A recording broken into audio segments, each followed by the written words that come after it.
Quando se trata de fazer algo pelos outros e de coração, o brasileiro é imbatível. É um povo amigo, caloroso, que está sempre por perto quando a coisa aperta. Alguns chamam isso de empatia, outros de consideração. Mas esse cuidado todo, que na verdade está além do cuidar, tem um nome muito especial: zelo. E cada vez mais brasileiros têm zelo pelos pais, pelos filhos, pela família inteira. Tem zelo pelos pets, pelos amigos e até por si mesmos. Cada um com o seu motivo e todos com uma certeza: ter zelo faz toda a diferença. É poder contar com milhares de benefícios e com suporte completo ao longo da vida inteira, no país todo, a qualquer momento. Porque não importa a hora nem o lugar, o Grupo Zelo vai estar presente para fazer o que o brasileiro sabe fazer como ninguém: cuidar, de um jeito muito especial. Grupo Zelo. Quem tem, vive bem.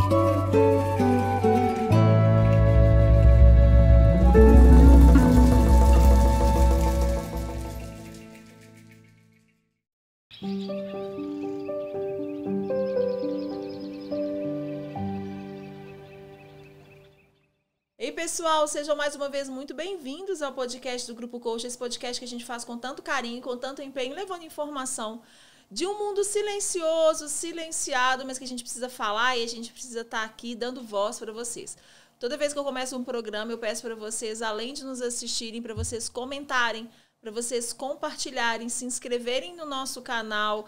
Sigam a gente também lá nas redes sociais, no Instagram, porque é por lá também que você vai ver todas as informações dos programas que vão acontecendo. Nosso programa está acontecendo de forma quinzenal e ele só está acontecendo graças ao apoio do Grupo Zelo, que é essa empresa funerária maior do Brasil, que está conosco desde o início do nosso projeto, nos apoiando não só no podcast, mas em outras ações do Grupo Coach, ações de bastidores, muitas delas que a gente nem traz aqui para vocês, mas que a gente sabe a importância que ela tem para tantas e tantas famílias que nós conseguimos acolher, que nós conseguimos ouvir, que nós conseguimos principalmente dar voz. E é sobre essa voz que a gente vai falar hoje, que a gente trouxe mais uma mamãe de uma bebê muito especial. A gente está com a Mariana, que vai conversar com a gente sobre a sua história, né? E sobre essa história linda de amor e sobre essas tantas histórias de amor é que a gente quer trazer para vocês, vinda da pessoa que viveu a história, para você se sentir acolhida, aconchegada, porque muitas vezes essa história pode ser muito parecida com a sua. E escutando, né, e tendo essa percepção direto de uma mãe, talvez você se identifique mais. Então, se esse programa é para você, fica com a gente e espalhe essas informações para todas as pessoas. Então, já compartilha com quem você acha que deve escutar esse programa. Mariana, muito obrigada pela sua presença, assim. Muito obrigada por ter vindo aqui contar a sua história. Vai ser uma honra escutar sobre a sua jornada aí dentro dessa maternidade. Primeiramente, muito obrigada. Obrigada pela estrutura do podcast, obrigada pela estratégia do grupo também, tão importante para a gente, e por me receber aqui hoje para poder falar mais sobre a minha filha, sobre a nossa história, que tantas vezes é silenciada e assim, esquecida às vezes, né? Mas para a gente que viveu, para a gente que passou, é tão importante e tão latente também, né? Então, eu falo muito isso também, né? Que a gente, às vezes, o tempo para todo mundo passa e é tão bom a gente reviver histórias boas, né? Assim, momentos importantes da nossa vida, né? Independente de seja que né, o que você viveu não foi um momento feliz, né? Mas fez parte da sua vida, né? Eu falo que falar sobre os nossos filhos é, às vezes, até homenageá-los, sabe? Esse momento de fala que a gente tem aqui no programa é para também a gente trazer essa homenagem, né? Para a gente lembrar, para a gente chorar e para a gente fazer essa escuta tão importante sobre ela, né? Sou Olivia? Olivia, minha filha querida, amada, assim, muito, muito planejada. E eu acho que esse processo de poder falar sobre, eu acho que ele também traz para a gente a ideia de que a história ela não se apaga, né? A gente tem uma intenção, assim, na verdade, um senso comum de que o tempo ele cura muitas coisas e não necessariamente o tempo cura o que acontece com uma mãe que perde um filho, né? Com os pais que perdem um filho.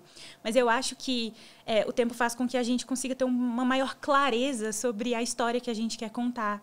E o que eu pretendo contar sobre a minha filha, e é o que eu faço desde o momento em que eu saí do hospital, é poder falar da vida dela e da memória dela da melhor forma possível, porque, embora ela não tenha ficado comigo, ela não esteja aqui hoje, a marca que ela deixou em mim, que deixou na minha família, nas pessoas com quem né, nós convivemos, é uma marca muito especial.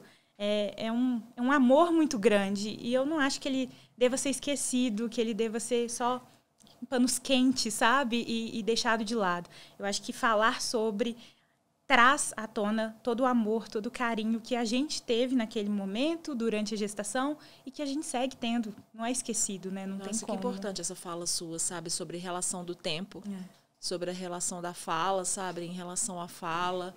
E em relação ao amor, né? Porque eu acho que todas as mães que estão aqui conosco, né? Que nos dão esse feedback, por mais dor que a gente tem, assim, a gente está falando de amor, né? Sim. A gente literalmente está falando de amor, né? O amor de uma filha que foi esperada, uma filha que partiu, dos processos que você viveu, né? Isso é falar de amor, né? Só deixando claro que ao longo do programa vai estar passando aí um QR Code do Grupo Zelo. Entrem, entendam os processos do Grupo Zelo, entendam lá os projetos, os pacotes que eles têm e mais uma vez, assim, entender que é importante, é difícil a gente pensar, né, sobre isso, né, sobre o momento mais difícil da nossa vida, mas a gente que está aqui do lado de cá e presencia literalmente a importância do processo, sabe o quão significativo e o quão transformador é você ter uma empresa que vai estar olhando para você de uma forma mais personalizada e individualizada, assim como o Grupo Zelo tem feito com as mães, que o Grupo Colcha as mães que passam por esse processo difícil da perda de um bebê. Mas vamos falar da sua Olivia. Vamos falar. Conta essa trajetória dela, conta aí essas semanas vividas com ela. Conto, claro. Eu engravidei da Olivia em março do ano passado, então em 2024. Foi uma gestação extremamente planejada, na verdade. Eu já vinha tentando engravidar desde 2023. Precisei ali passar por um tratamento para conseguir engravidar de fato da Olivia. E ela chega assim, né? Eu descubro a gravidez logo em abril, no inicinho do mês de abril. Enfim. E aí, desde então, eu acho que assim, minha vida mudou. Quando a gente vê aquele positivo, a gente faz todos os exames. Ali você já é mãe. Ali, exatamente. É mãe. Não tem outra explicação, assim, para mudança de pensamento e de sentimento que vem logo na sequência, sabe? E então, né, estive grávida esse período, a gente ficou juntas por 20 semanas. Que lindo. Foi assim, foram as melhores 20 semanas da minha vida. E em todos os meus exames eu nunca tive nenhum problema, na verdade, não passei mal. Na verdade, no primeiro trimestre ali eu tive pequenos episódios de sangramento, mas todos muito, assim, dentro da normalidade, não tinha nada aparentemente com problema. E em julho, né, eu sou professora, então, em julho, nas minhas férias, a gente decidiu viajar. Na verdade, era uma viagem já comprada, e eu recebi a autorização da médica, fiz a minha viagem, e eu fiz a minha viagem no final de julho, assim. Foram as 2 últimas semanas, né? E aí, nessas 2 últimas semanas, a gente viajou para fora. Como eu disse, era uma viagem que eu comprei antes de a Olivia vir, né? E na viagem, assim, eu comecei a sentir um pouco de mal-estar, mas nada exagerado, assim. Eu associei muito ao cansaço que a própria viagem me causou, de caminhar muito. Mas a gente estava muito feliz, eu estava realizando muitos sonhos de uma vez. Pude fazer um enxoval do jeito que eu imaginei, do jeito que eu pensei. E aí, quando a gente estava voltando, dia 30 de julho, 29 de julho, uma coisa assim, na madrugada, no voo, eu já estava bastante desconfortável, com bastante dor, assim. Mas cólica? Você estava sentindo uma cólica? Na verdade, uma pressão na barriga, assim. Não era nem uma cólica, era mais uma pressão. Minha barriga estava bem dura, que já eram as contrações, e eu não imaginava. E aí, quando eu cheguei em casa, Fiquei o dia todo de observação para ver o que estava acontecendo. A minha médica em contato comigo. Mas à noite eu senti que eu ia sangrar. Eu senti, assim, como eu já tinha sangrado durante o primeiro trimestre, eu estava meio vacinada em relação aos sangramentos. E aí eu tive essa percepção, falei, bom, tá na hora de eu ir ao médico. Uhum. E aí quando eu cheguei à porta do Mater Dei, aqui em BH, eu já estava sangrando bem. Entendi. E aí quando eu fiz o meu exame, assim, né, de análise ali com a médica plantonista, ela já me deu a notícia de que a minha bolsa já estava, assim, praticamente descendo, saindo, assim. E aí, o meu marido conseguiu ver mesmo. Realmente, a minha filha já estava muito embaixo, assim. Já estava bem... Eles chamam de protusa, eu acho. Não sei o nome técnico. Mas você dilatou... A Olivia estava nascendo. Estava nascendo. E eu não tive... Essa era a pressão que você estava sentindo. Era isso. Mas não era, assim, a algo barriga muito dura, grande. Só a barriga dura. Uhum. E é isso. Assim, foi bem... E aí ela falou, olha, isso tudo indica que é um cenário de incompetência istmo-cervical. Sim. Você já ouviu falar? Eu falei, nossa, não. Vim de uma gestação que até então estava saudável, não sabia da existência disso. E ela falou, bom, a gente vai te manter internada para eu ver o que é o melhor aqui e a gente vai conversando. E aí começou a minha noite do terror, assim, né? Eu passei a madrugada no hospital, já com a ciência de que a bolsa já estava ali, de que ela possivelmente iria nascer. E aí as médicas, à noite, elas me deram a opção de ou ficar internada ou fazer o parto. E assim, numa resposta muito automática, eu falei, eu vou ficar internada, eu espero. Com 20 semanas, o bebê ele não é considerado viável. Sim. Então, elas me disseram a possibilidade de ficar até a 24ª semana e aí fazer o parto. Porque aí eles poderiam reanimá-la, fazer algo, né? De imediato eu aceitei, mas no dia seguinte, né, pela manhã... O grupo, os plantonistas, acho que é de risco, né? Do grupo de alto risco. De alto risco do hospital. Eles foram conversar comigo e eles me explicaram em detalhes o que era. O que estava acontecendo o que estava acontecendo, o que era essa incompetência istmo-cervical, como a gente chegou a esse cenário. E eles me disseram que a melhor saída era realmente realizar o parto, porque não era saudável essa espera. Se a gente poderia ter uma infecção e eu ter comprometimento para a minha saúde, poderia ter um comprometimento com a saúde da minha filha na barriga, que não fazia muito sentido a espera. Mas eles me deixaram pensar, assim, na verdade, eles foram muito, muito legais comigo, com meu marido, e a gente teve um tempo para analisar, para pensar. E aí, depois eles voltaram e eles realmente chegaram à conclusão de que eu deveria fazer o meu parto. E que se eu não quisesse fazê-lo, eu precisaria de uma equipe particular para me atender, porque era uma situação de muito risco para mim. E eles não poderiam, e eles não iriam, né, enfrentar essa situação dessa forma, assim, colocando a minha vida e a vida da Olivia em risco. Uhum. E então eu falei, bom, então essa é a situação, né, esse é o meu desfecho, então que a gente consiga fazer o parto, vamos fazer. Eles tentaram estourar minha bolsa algumas vezes, bem dolorido assim. Emocionalmente eu já estava bem fragilizada, bem abalada, muito triste. E fisicamente a dor começou a me atingir, né, tentando estourar a bolsa. Mas eles não conseguiram. E foram médicos diferentes ali tentando e eles não conseguiram. E eu pedi para eles esperarem. Eu fiz uma oração muito sincera, assim, naquele momento, assim. Consigo sentir a mesma emoção agora de falar com Deus, olha, eu pedi por essa gestação, eu pedi pela minha filha várias vezes e eu estou pedindo agora que se for de fato para que ela nasça e que seja esse o propósito dela, nascer hoje dessa forma, que essa bolsa estoure sozinha e que esse parto aconteça da maneira mais natural possível.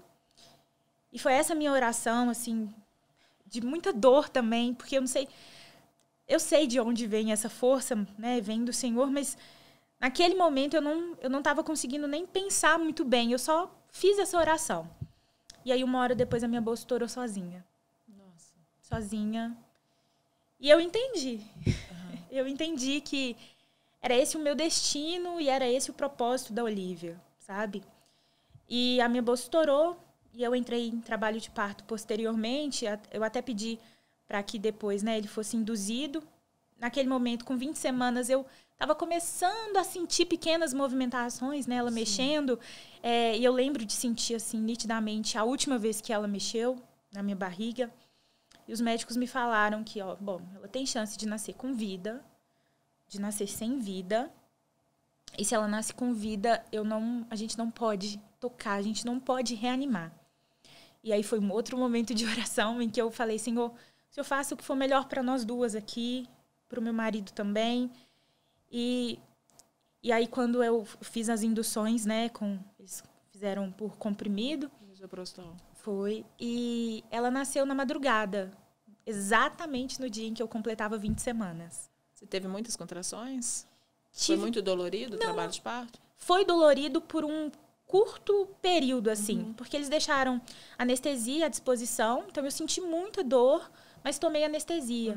Eu achei, assim, né, no meu plano de parto perfeito, aquele que eu me programava para ter, eu não iria tomar, né, eu pelo menos não gostaria de tomar, não estava nos meus planos, mas naquela situação eu entendi que eu não precisava passar por mais uma situação dolorosa, né, eu tinha outra dor para lidar. Então, assim, foi bem rápido. Eu comecei a ter contração meia-noite e 10. Ela nasceu 1h05 da madrugada. Do dia 1º de agosto. Foi bem rápido. Foram 3 comprimidos, assim. Quando eles chegaram para o quarto, eu já estava sentindo contração. E durante o dia no hospital, eu recebi os meus familiares, os familiares do meu marido. E isso foi uma coisa muito especial, muito importante. Eles me atenderam também sobre não ficar em um andar com outras grávidas, outros recém-nascidos. Eu fiquei em um andar à parte, assim, então nem o chorinho, né, dos bebês eu escutava. E ela nasceu 1h05, eu estava já anestesiada, então eu não sentia assim. Estava de fralda até, estava com bastante sangramento ainda. E aí a médica perguntou, né, olha, como vocês querem agir, vocês querem ficar com a filha de vocês podem ficar o tempo que vocês quiserem, ou vocês querem que a gente leve? Eu falei, imagina, eu preciso ver a minha filha, eu preciso conferir. Eu sei que as mães geralmente, né, assim que nasce, quer contar os dedinhos. Eu fiz a mesma coisa, era minha filha. Ela nasceu sem vida e eu acho que esse foi um bom desfecho. Eu não sei se eu daria conta de ver a minha filha morrer ali perto de mim. E assim, eu fiquei com ela 4 horas. Pititinha demais. Eu entendi a ideia de não ser viável. Assim, a pele extremamente sensível. E aí, umas peluginhas no cabelo, uma coisa bem assim, a sobrancelhinha. Tinha os mesmos olhos que eu tinha quando criança, a boquinha desenhada igual a do meu marido. Então, poder pegar, contar os dedinhos, mexer, olhar para ela e orar do jeito que eu gostaria de ter orado com ela quando ela nascesse. Então, apresentar ao Senhor, agradecer a Ele. No parto, assim, né? Ficamos eu e meu marido e a irmã do meu marido ficou conosco, assim. Foi um apoio muito importante para a gente ali naquele momento. Sou extremamente grata a ela. E aí ela fez algumas fotos da gente, vídeos da nossa oração. Eu não quis registrar realmente a minha filha, mas a gente registrou esse momento em família. E eu desci pro bloco depois para fazer uma curetagem da placenta, que estava bastante aderida ao útero, né? Ainda era uma bebê muito pequenininha. E aí, no bloco, fiquei com ela o tempo todo. Então, os enfermeiros foram lá, conversaram comigo, pediram para vê-la, com muito respeito, com muito cuidado. E isso é tão importante. Sim. Que é algo que eu acho que só quem passa por esse processo tem a dimensão da importância de tratar o bebê como uma pessoa. Sim. Que existiu, sabe? Então, quando o anestesista voltou no bloco para me ver e me dar uma injeção, esqueci do que é a injeção na coxa, que geralmente... É ocitocina. Ocitocina, isso. Evitar hemorragia. Isso, e quando ele voltou para me dar essa injeção, ele falou, eu posso ver sua filha? E aí isso para mim foi muito importante, porque eu falei, nossa, estão validando a existência dela. Maravilhoso. É essencial, assim, registrar a minha filha foi algo muito importante. Então... são momentos que, claro, nunca na minha existência eu desejei passar. Sim. Pensei em passar. Mas uma vez que aconteceu, ter esse cuidado das pessoas que estavam perto fizeram muita diferença para a gente. validação é algo muito importante, né? Te chamar de filha, né? Deixa eu ver, sua filha, né? E é sua filha. Sim. Né? E será sua filha, né? É muito importante, sim. Eu falo que ao longo dos anos a gente tem visto, né, o quanto as equipes também têm compreendido, sabe? Eu falo que esse trabalho de formiguinha, que não é o Grupo Coach só que faz, que vocês, mães, fazem. Porque esse retorno em relação aos protocolos de importância, não fomos nós que estamos achando. É a demanda de vocês que faz justamente a gente mostrar. Nós somos só um portal que faz esse acolhimento, porque a gente tem essa percepção da importância que ele tem na vida das pessoas. Mas, de fato, é vocês que fazem esse movimento, sabe? E os profissionais terem esse olhar atento agora faz toda a diferença, sabe? E está vindo deles, está vindo das instituições, uma procura, uma escuta, sabe? Um olhar. A gente tem aqui, inclusive, um programa com a doutora Tilza, que é coordenadora do Hospital Neo Center. E ela fala muito isso, sabe? Sobre a importância do acolhimento, sobre a importância de uma equipe treinada, desde a portaria até o momento que você é colocada num quarto separado. A gente já tem um projeto de lei, então, assim, se você não assistiu o programa com a doutora Tilza, a gente tem um projeto de lei também, que tem um programa também com o vereador Cláudio do Mundo Novo. A gente tem vários programas muito importantes e muito significativos que podem estar aqui até na descrição. Vou pedir para a equipe colocar esses programas, alguns programas aqui na descrição, para vocês entenderem a importância desse olhar individualizado, né? E é sobre existência, né? Sim. É sobre validação, né? É sobre pertencimento. Esse cuidado também com a pessoa que está ali passando por essa situação. Eu lembro de estar deitada, né, no quarto, assim, antes de o parto acontecer, os nossos familiares sentados e a equipe várias vezes indo lá, nos ver. E eu lembro de receber o médico plantonista chefe ali do setor e ele dizer, olha, eu só vim dizer que não é sua culpa. Não existe nada que você poderia ter feito diferente, não existe nada que você está fazendo agora que foge do que é o destino, do que deveria acontecer. Então não se sinta culpada.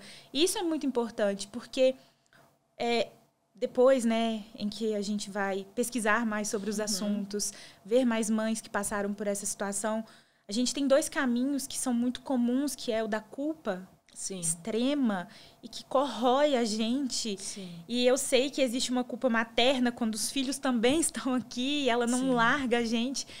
E eu vi esse caminho muito nítido, assim, inclusive para mim, naquele momento em que eu estava deitada, sem saber muito bem o que fazer, eu ficava me perguntando, será que eu andei muito na viagem? Será que eu deveria ter viajado? E eu entendi que nada do que eu fiz impactou a realidade, né? É uma situação, é algo que eu nasci com esse colo do útero fragilizado, fraco. É isso, essa é uma realidade.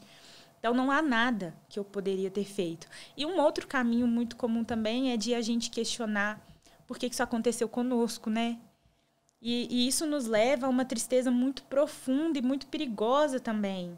Então, eu tentei, assim, com muita terapia, com muita análise, não me deixar caminhar por esses locais, porque já estava sendo muito difícil. Sim. Eu acho que se eu seguisse em ambos os locais, né, por essa trajetória, seria mais difícil ainda me recuperar. Da culpa, dos porquês, né? Da sensação de eu poderia ter feito diferente, né? Se eu soubesse disso antes, né? Mas é algo... você foi insuficiência istmo-cervical. Sim.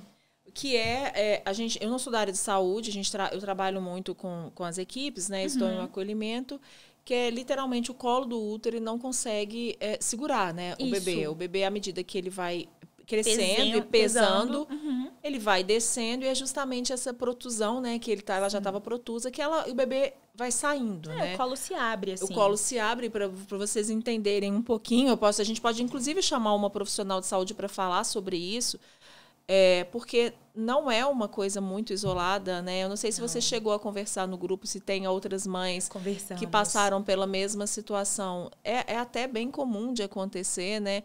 E existem nas próximas gestações existem tratamentos, né? Eu já fiz alguns partos, vários partos, de pessoas que estão com anel, de pessoas que precisam costurar o colo, né? Que fazer a cerclagem, que é a conhecida cerclagem. Provavelmente vocês já devem ter ouvido falar. Ah, ele precisou fazer uma cerclagem. A cerclagem é justamente costurar ali o colo do útero para que ele não tenha essa abertura, para que o bebê consiga crescer dentro do útero, né? Que o bebê precisa crescer dentro do útero.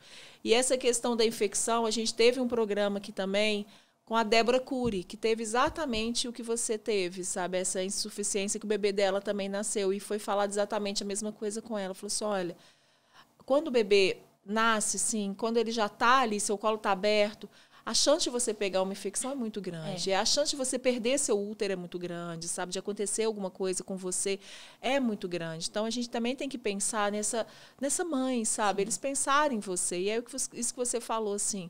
Você rezou e pediu. Falou assim, olha, se for para você nascer, que a bolsa estoure, que vem. E que ela veio, né? Assim, você falou, ela é professora do ensino médio, que trata com adolescentes. E eu falei com ela que uma das coisas muito difíceis em relação que tem a gente já teve aqui uma mãe também que era professora e que perdeu na idade avançada, é dar essa notícia para as pessoas, né? É voltar. E uma outra coisa importante que você falou, você conseguiu pegar a licença. Peguei licença. Você conseguiu registrar ela? A gente fez o registro de óbito, né? Você fez, pois é, mas você fez com o nome dela? Com o nome dela. Ah, isso é que eu queria saber. Com o nome. Isso, para mim, foi muito importante. Eu acho que, assim... Porque esta é uma normativa que está alterando. Eu nem vou falar que é uma lei, eu vou procurar saber isso direito. E a gente vai ter uma conversa, inclusive, com uma advogada para falar exatamente sobre direito. A gente já está com um programa agendado. Por isso que eu falo para vocês, nosso programa está acontecendo de forma quinzenal. São 2 programas por mês, mas são programas muito importantes. Além dessas histórias que podem ser similares às suas, de tantas e tantas mães que têm vindo aqui, a gente traz muitos profissionais importantes que levam informação de muito conteúdo para você. E a gente já tem uma advogada que vai falar justamente sobre essas normas, sobre leis, sobre protocolos. E uma das coisas que eu lembro perfeitamente quando a gente começou o Grupo Coach de bebês que eram com menos de 24 semanas é que eles não podiam ser registrados. E às vezes nem licença. Nasciam como... era tipo assim, natimorto de... Sabe? E o nome da mãe. E ficava aquela palavra pesada, que era o natimorto. Então, você conseguiu registrar. Consegui. Maravilhoso. Olívia Ferreira Dias. Ah, que linda, Olívia. Sim. Isso foi uma coisa muito importante. A gente fez o registro logo no dia seguinte, sabe? E eu acho que essa questão da informação, ela é essencial. Essencial. Porque...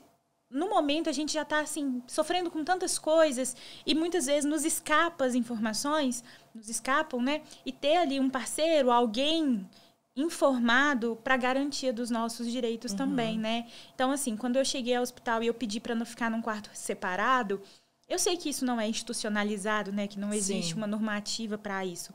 Mas... ser atendida nesse pedido foi importante. Sim. Ser atendida na minha licença maternidade foi importante. Sim. Porque até onde eu vi, né, me falaram é que menos de 24 semanas a licença maternidade também a empresa não é obrigatória. Não é obrigada. Não é obrigatório aceitar. Então, a minha empresa aceitou, graças a Deus, né, o colégio onde eu trabalho. Eu teve tive esse olhar de avisar, diferenciado. Sim. E aí eu avisei, inclusive, a minha coordenadora, né, da minha área e minha amiga pessoal me visitou no hospital, assim, no dia em que a Olívia estava... já tinha começado ali a indução, ela foi à noite, depois de muitas aulas, me visitar. Isso foi muito importante para mim também.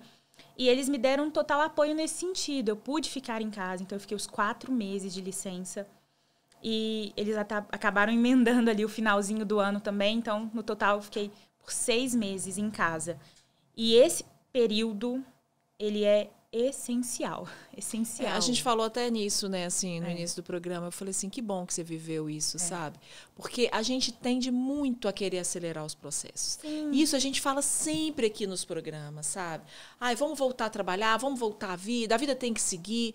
Mas uma hora esse luto vai bater na sua porta, sabe? Uma hora, esse momento que você precisava ficar conectada com você, sabe? Que você precisava entender os processos, ele vai bater, porque você precisa realmente viver os passos, sabe? Sim. Você precisa, literalmente, viver as fases do que a chegada e a partida da Olívia fizeram na sua vida, né? Então, assim, eu tenho certeza que deve ter sido muito importante. Dolorido, muito, né?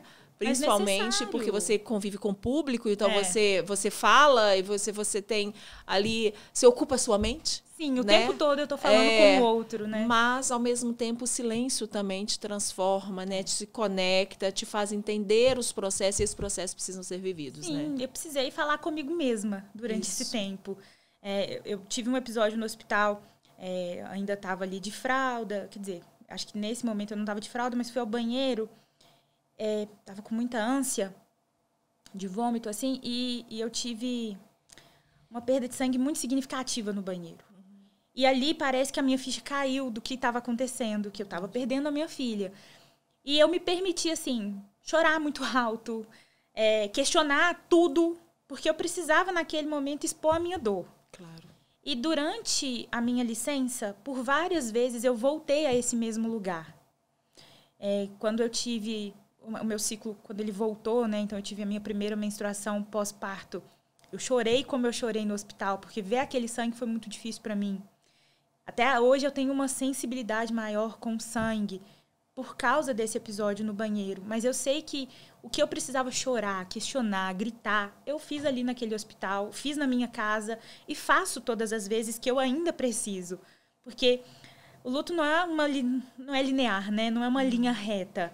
Então, em vários momentos eu vou e volto nessa dor, porque ela está aqui, ela nunca vai deixar de estar, mas poder me permitir sentir isso, com a emoção que for. Sim, é muito importante. É transformador. O que eu falo que muitas vezes os processos que vocês vivem é muito transformador, sabe? Assim, e viver esses processos de forma intensa são transformadores. Pós-nascimento da Olivia, que você ficou, você voltou ao médico para você entender exatamente o que é. O que foi te passado numa possível expectativa de ter uma próxima gestação? Eu fiz uma consulta pós-parto, 15 dias, né, depois. E, assim, ela não foi tão aprofundada. Na verdade, eu saí de lá até assim, um pouco abalada, porque a primeira pergunta foi: você está pensando em ter outro filho? Naquele momento você não está pensando em nada. Eu não estava pensando em nada. Eu só queria sumir, sabe, assim. Então, essa consulta ela não foi tão esclarecedora. Mas logo depois, amigas queridas me enviaram o Instagram da doutora Mônica Nardi. E eu vi a história da doutora Mônica. E a Kel Dias, que é uma fotógrafa de parto também, ela me falou do Grupo Coxa. E aí, no grupo, eu comecei a ver mais relatos, a entender um pouco mais e decidi buscar uma opinião médica, entender essa situação. E eu fui à Clínica M, fazer uma consulta com a doutora Marina Gontijo. Sim. E na consulta me foi explicado, assim, bem detalhadamente o que é a insuficiência istmo-cervical e qual é o nosso... não um tratamento, né, mas como lidar com uma futura gestação, se, né, essa for a minha vontade e a vontade do meu marido. E eu entendi, eu vou possivelmente, né, passar por um uso de progesterona. Então, a gente vou ter de usar a progesterona no início e, no final do primeiro trimestre, fazer a cerclagem. E só retirar com 37 semanas. Esse é o básico, assim, do que eu vou precisar passar. Além de, claro, né, dependendo, um repouso relativo. Então, diminuir as horas em pé, o tempo de direção, subir menos escadas, se for possível, fazer esse cuidado, né, ali com o corpo. Mas aí, com a doutora Marina, ela me pediu vários exames. Ela falou, olha, realmente o seu quadro tem tudo para ser incompetência istmo-cervical, mas vamos nos cercar, vamos ver outras possibilidades. Perfeito. Eu fiz um exame de placenta, né, o hospital mesmo mandou a minha placenta para análise. A gente não teve nem nada assim, do tipo trombose, nada na placenta, estava tudo certo. Então, ela falou, vamos investigar outras coisas. E a gente investigou trombofilia. E apareceu uma mutação, assim, que alguns médicos nem consideram mais um fator de trombofilia. Mas a doutora Marina, conversando com ela, ela falou, a gente pode fazer uso da medicação para trombofilia. Às vezes esse é o caminho mais seguro para a gente seguir. E esse vai ser o meu panorama numa futura gestação. Então, fazer o uso dessa medicação, né, que são as injeções para trombofilia, a cerclagem e a progesterona, pra gente manter uma gestação com desfecho feliz. O quanto é assim. importante também a gente entender também os processos depois, sabe? Assim, que é reviver aquela dor, é entender que é difícil, sabe? É tentar sanar um pouquinho os porquês, muitos desses que a gente não vai ter justificativa, assim, que não vão ter respostas, né? Mas para a gente, para vocês, para as mães que chegam ali, é importante essa vivência também, sabe? A importância da pergunta. Até para tirar essa questão, nossa, será que eu não caminhei muito na viagem? Não, porque você não sabia que você tinha. Era a primeira gestação. Você não poderia fazer nada. A gente tem relatos de pessoas que começam a ter um sangramento com 16 e tal, que começa a ter essa percepção que ficam em repouso e acontecem o mesmo desfecho muitas vezes, porque às vezes não dá tempo realmente de fazer todo esse processo de cerclagem, enfim, né? Porque é um processo que precisa ser vivido. Mas o quanto é importante as informações. Muito. Sabe? E quanto foi importante também você chegar no hospital e por mais dolorido que foi a equipe de plantão chegar para você e falar assim, olha, infelizmente, sabe, a gente tem que pensar em você também, numa infecção, sabe, no seu útero, na preservação do seu útero. Infelizmente, a gente tem casos aqui de mães que precisaram fazer uma esterectomia ainda na perda, sabe, por uma questão de hemorragia e da própria infecção. A gente já teve uma mãe que teve que tirar o útero na perda do filho. Nossa. Então, assim, é uma dor, né? Tudo são processos que são difíceis de ser ouvidos, né? Muito difíceis de ser assimilados naquele momento, mas que totalmente. Você fala, com o tempo, você fala assim, eu entendi agora, é o que ela precisava viver. Sim. A bolsa dela não era para romper com eles, era para romper com você. E como foi importante a validação. Muito. Eu acho que pela sua fala aí, eu percebo que uma coisa que te aconchegou foi essa coisa de estar com ela, de ter ela e de ter a validação das pessoas em relação a ela. Assim, eu consigo sentir hoje o cheirinho dela, assim, sabe? De fechar o olho, conseguir sentir a textura da pele dela, lembrar do rostinho. Essas sensações, elas são necessárias, elas são essenciais para eu conseguir passar por isso. Eu prefiro viver, talvez, outros arrependimentos, mas não o arrependimento de não ter tido essa chance, sabe? De não ter tido essa oportunidade. Para mim, para o meu marido, foi muito, muito importante. Eu não consegui chorar quando ela nasceu, porque eu estava eufórica de ver minha filha, assim, a minha primeira filha, e de poder ver e falar, meu Deus, olha só, estava aqui na minha barriga, só via no ultrassom, olha só ela aqui, que linda. Isso é muito importante.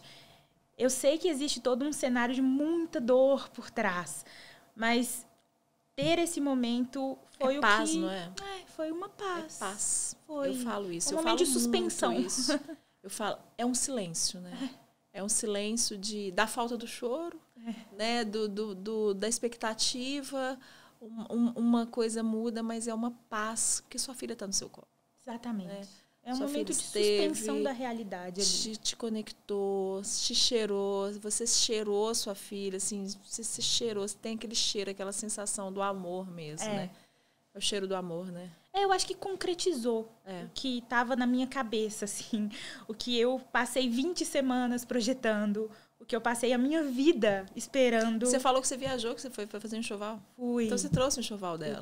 Eu trouxe uma mala de 23 quilos para a garota. Aonde estão essas roupinhas? Estão comigo. Estão na minha casa. Estão guardadas. É difícil ver? Difícil mexer? Foi por um período. Eu só consegui mexer agora em abril. Eu fiz uma viagem com meu marido. Eu acho que esse foi outro processo muito importante do nosso luto. A gente gosta muito de viajar, de passear. E a gente foi, assim, pro meio da floresta amazônica. Que lindo! A gente foi para uma pousada de selva, assim. E a gente ficou lá por uns dias, 3 dias. E foram dias sem sinal de celular, sem internet, vendo bicho, conectando com a natureza mesmo. Com a natureza, total. E assim, eu sou bem fresca. Eu achei que eu não daria muito conta, não. Mas foi algo... Assim, a gente foi pro meio do rio à noite com o grupo, ver a estrela. E naquele momento ali, eu falei... Entendi, filha. Eu entendi tudo. Entender tudo não é ter resposta para quase nada, mas aceitar. E quando eu conversei com meu marido quando a gente voltou, ele falou, nossa, nesse momento no barco eu senti que, por não chorar tanto, por não falar tanto, às vezes eu prendia muito a Olivia aqui conosco, mas ali no barco eu falei, se tem um lugar para ela ficar, esse lugar é aqui.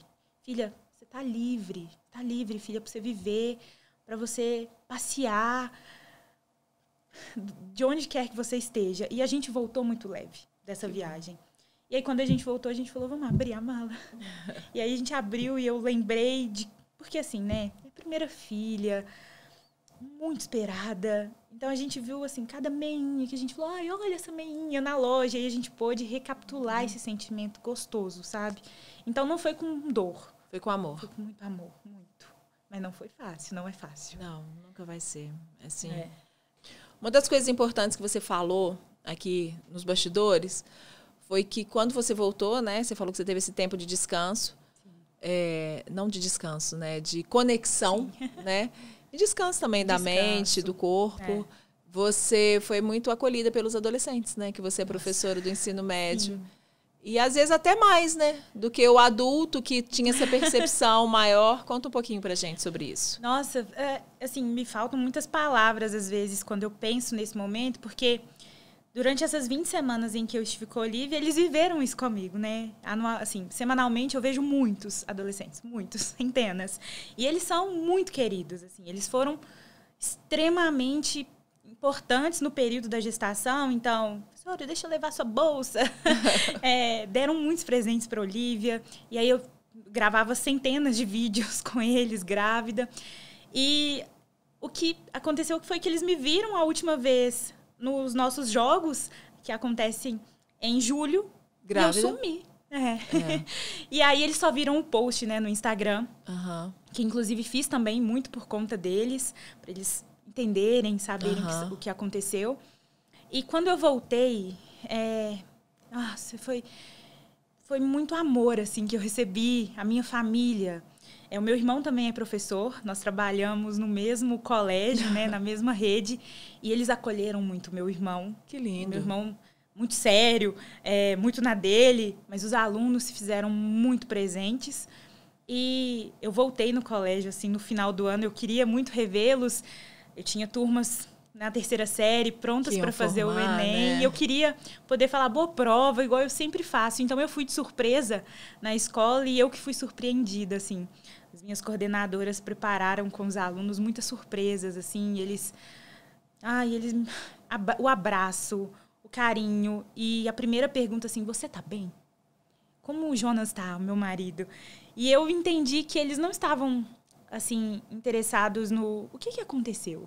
Que é o que muitos adultos... Mas a curiosidade, né? Queriam saber. E poucos se preocuparam, assim, como nós estávamos, como foi o processo. E para dar essa força, dizer, olha, nós estamos aqui. Então, até hoje, né? Existem dias em que eu estou muito bem e existem dias em que eu acordo mais triste e eles percebem. Então, eu tive um episódio esse ano de estar na sala de aula, assim, um dia muito difícil. E é uma turma que eu tenho muito carinho. E aí, toda vez que eu olhava para a carinha deles, assim, eu ficava com vontade de chorar. E eu falava, gente, preciso ir lá fora. E eles, assim... Não tem um questionamento do tipo, o que foi? Olivia, você quer falar sobre? Não existe. Existe só entendimento, né? Carinho, dizer, respeito, se precisar, a gente está aqui, quer um abraço. E isso, não que eu não esperasse isso deles, mas eu fiquei muito surpreendida com o tamanho. Né? Que lindo. A Olivia nasceu no dia 1º de agosto, o meu aniversário é 7 de agosto. E a gente tem uma brincadeira, assim, que é o dia mais importante do ano, meu aniversário. Tem que me dar parabéns. E eu não estava na escola pela primeira vez. E eles mandaram cartas. Assim, eu tenho uma carta que é deste tamanho, com a assinatura de todos os meus alunos do ensino médio. E flores, e não sei o quê, e mensagens, e, assim, vídeos. E foi uma coisa maluca, assim, uma enxurrada de amor muito necessária. Que te apoiou. Né? Muito, um apoio. Vamos dar as mãos, né? Dizer Esteja assim, ali. Às vezes eles falavam assim, professora, eu não mandei mensagem porque eu não sabia o que escrever, mas eu orei com a minha família e eu disse, chegou. Tá tudo bem. E todas essas orações chegaram na minha casa. Foi muito lindo, assim, é muito linda essa relação que eles construíram comigo e com a minha filha, sabe? Que percepção linda deles, né? Muito, muito sensíveis, assim. E eu fiquei pensando, trabalho lindo que as famílias estão fazendo, né? Com esses adolescentes. Que bom, né? A gente está enxergando o outro também com outros olhares, né? Sim. Né? A dor do outro não está sendo só mais uma dor vivida, né? Está sendo uma percepção mesmo de carinho, de afeto, de acolhimento, de escuta, o que é muito importante. Muito é o que a gente necessário. Busca para a humanidade, né? E que bom que a gente está fazendo esse movimento aqui também, trazendo a sua história, falando sobre a Olivia, honrando o legado da Olivia, né? Honrando essa presença dela por só 20 semanas, foi pouquinho que ela teve aqui. Estrondosa. Mas que fez uma transformação muito grande para o resto da vida. Totalmente, totalmente. Eu te agradeço muito. Eu que agradeço. É muito importante a gente ter esses relatos. Mais uma vez eu falo, sabe, assim, às vezes uma mãe que também passou por isso, ou uma mãe que está nesse momento, às vezes, internada nessa percepção do medo, né? Que o medo vem, mas que seja um entendimento de que é a história que a Olivia precisou contar, e que foi respeitada, e que foi acolhida, e que foi ouvida, e que todas as pessoas também, que a gente espera, sejam acolhidas também, assim como você foi. Parabéns à equipe que te acolheu e que te deu esse apoio, e que, se for da sua vontade, da vontade do seu marido, que seja uma jornada com mais entendimento sobre os processos que você viveu, né? Sim. E que seja lindo aí para sempre. Muito obrigada. Muito obrigada. A você que nos acompanhou aqui. Agora o nosso programa acontece de forma quinzenal.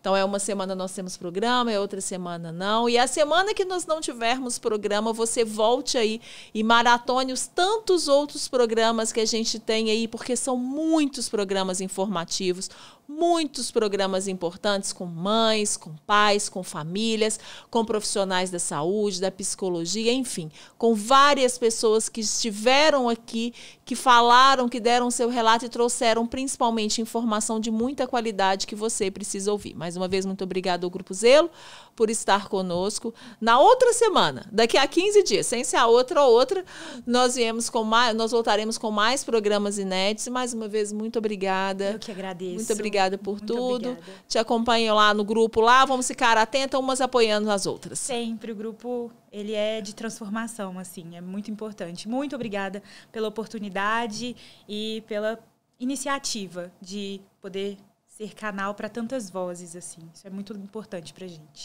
Obrigada, gente. Até daqui a 15 dias a gente volta com um programa inédito.